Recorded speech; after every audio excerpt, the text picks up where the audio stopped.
Commençant ce matin la revue de presse par la Zambie au lendemain de la Journée mondiale de la liberté de la presse. Le président Edgar Lungu a déclaré que son gouvernement ne réglementera pas les médias tant qu'il sera au pouvoir. Une information rapportée par le Lusaka Times qui précise que le chef de l'État a conseillé aux médias d'assurer leur propre réglementation en produisant des reportages objectifs et en se limitant à des commentaires critiques envers le gouvernement strictement nécessaires. Il s'adressait à la presse hier à l'aéroport international de Kenneth Kaunda avant son départ pour le Forum économique mondial sur l'Afrique à Durban en Afrique du Sud. Le leader a également déclaré que les médias sont un élément essentiel de la gouvernance en Zambie en tant que quatrième pouvoir et que les journalistes doivent participer à la croissance du pays. Point positif toutefois, le ministre des services de radiodiffusion a lui annoncé que le gouvernement est déterminé à plancher sur des lois de promotion de la liberté de la presse et de l'accès à l'information. Il a toutefois noté que certains médias en ligne tentent à abuser de leurs droits en promouvant des discours de haine et d'incitation à la criminalité au nom de la liberté d'information.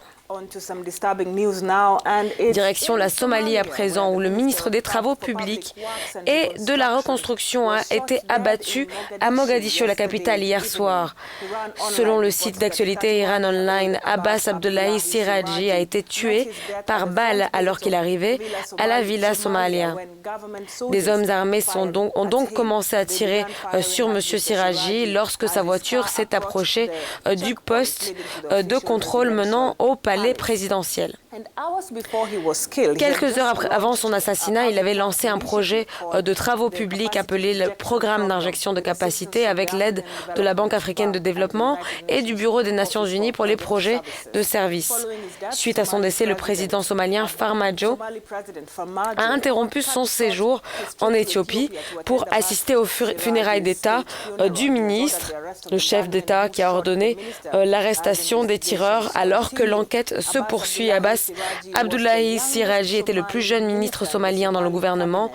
En début d'année, il a fait la une de la presse nationale après avoir visité le camp Dadaab, le plus grand camp de réfugiés au monde.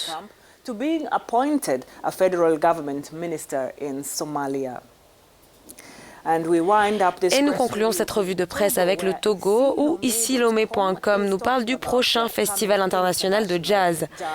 Le pays accueillera la 3e édition du festival de jazz de Togoville, qui réunira des groupes de pays d'Afrique et d'Europe sous le thème de l'ombre. Sortie de l'ombre du moins. L'événement se tiendra du 1er au 9 juillet dans la capitale Lomé, ainsi qu'à Togoville et à Bodafro, deux villes situées respectivement dans les rives nord et sud du lac Togo. Ici, Lomé rapporte que les organisateurs du festival ont annoncé que 10 groupes de jazz du Togo, 6 de France, 2 d'Afrique du Sud, ainsi que des groupes provenant du Bénin, du Sénégal et du Burkina Faso ont déjà confirmé leur participation à ce festival.